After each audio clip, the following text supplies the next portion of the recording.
Time Ottawa, we've got a wonderful kitchen segment for you talking about something that is controversial here in Canada, raw milk versus industrial milk. And we're going to delve into that topic in just a quick second. But Indigo Holly is here. She's an organic enthusiast. Absolutely. And she also is a raw milk consumer. Definitely. And we've got Stacey Haley, who is a teacher and a raw milk consumer with us today. Ladies, thank you so much for joining us. Thanks for having us.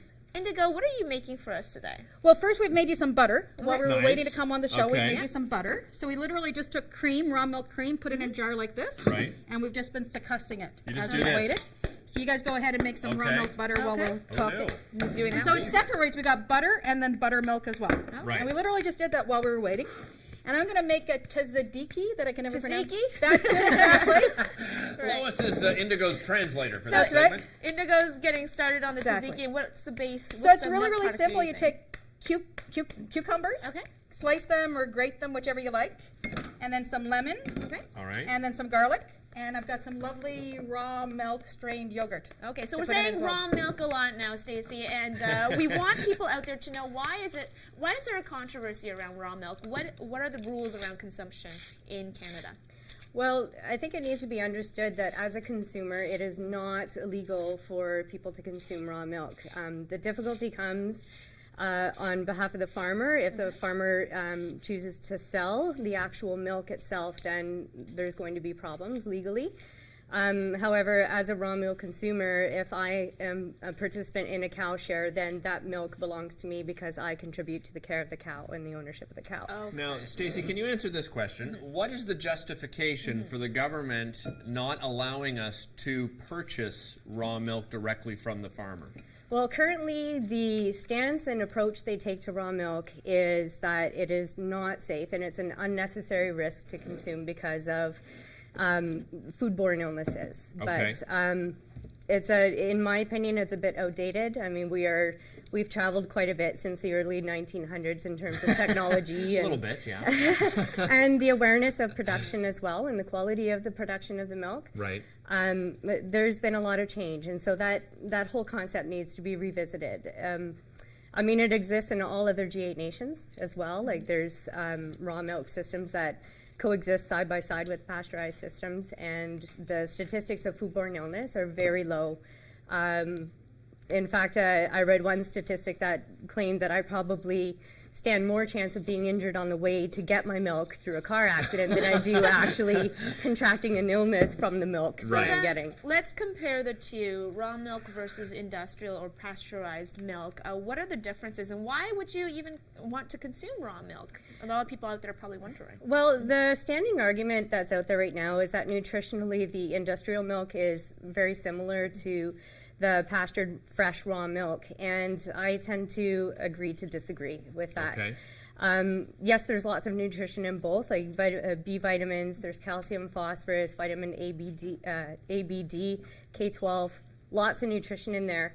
However, once you pasteurize the product, the access to that nutrition becomes very difficult. So the living enzymes are gone, the milk proteins have been denatured, and milk proteins are the carriers of the vitamins and minerals into the bloodstream. All right. So it makes it very difficult for the body compared to the non-pasteurized product. And as well, what I consume is a pastured product, and any meat product that is from a pastured animal, which means they live their life out on pasture and graze out on pasture, there's a very high content of something called CLA, and CLA is very important to proper growth and development. So just for those reasons alone, I mean, easy access to a whole bunch of nutrition, for me, the risk is worth it, especially considering the stats from the other G8 nations. The risk is very minimal, though. Oh, I mean, it's definitely not any more than the risk of any other food in the food industry. Right. I mean, technically it's risky for me to eat cantaloupe lately because that's been recalled, So, I mean, there's risk in everything you consume, but as long as, we keep best practices in place for production and we honor the natural boundaries of an herbivore, then, and the farmer is doing well with hygiene, then there's no reason why it would inherently be more risky. For I think anything it's a else. great discussion to have because it's one of those issues where you're sort of the government's protecting us from ourselves, and why shouldn't we have choice? And there's a lot of things out there that we have access to that are probably worse than. Exactly. But, you know, this is all personal opinion. Actually, What that have was, you? that what was have one you of done the here, points that Indigo? one of the farmers made with me. Is it's kind of ludicrous that we can't access raw milk products, but we can go to a store, corner store, buy tobacco products. We can Yeah. go to a liquor board, buy alcohol. Right. Right. So yeah. So what have you done what there? have I I done? noticed you've been So squeezing I've your squeezed the your cucumber out to get the most liquid out as I possibly can. Okay. And I use a paper towel. You don't have to, but I do just because it makes it easier. Right. I guess you could also use a cheesecloth as well. Exactly. And I put the grated garlic in there already. Okay. Lemon juice. So easy to make. I never buy it myself anymore. And Just this is your raw lots milk of raw yogurt? milk yogurt. And I do have some raw milk cottage cheese right in front of you there if you want to try it. I will some try mango it. in the jar. I'm not going to get. They're not going to arrest me, are they? No. Stacey, am I okay? No, we won't tell you who the farmer is. But that's another contradiction. We can eat it and we can have it, and it's not illegal for us to do that, but it's illegal for the farmer to even be giving it to us. We've run out of time, Indigo, but wanted to mention that Michael Absolutely. Schmid is really a pioneer when Indeed. it comes to raw milk. He's going through some legal issues, as I understand it, is, yes. and we probably want to encourage people to find out more about raw milk and Michael's situation and what can Yep. we do. I mean, as consumers, You do can we go just is visit- it demand? You can go visit the website rawmilkconsumer.ca. There's an amazing amount of information on there. Get yourself informed, and if you get passionate about the issue, there's ways there. It tells you how you can get further involved. This is delicious, by the way. And then you just mix it all together.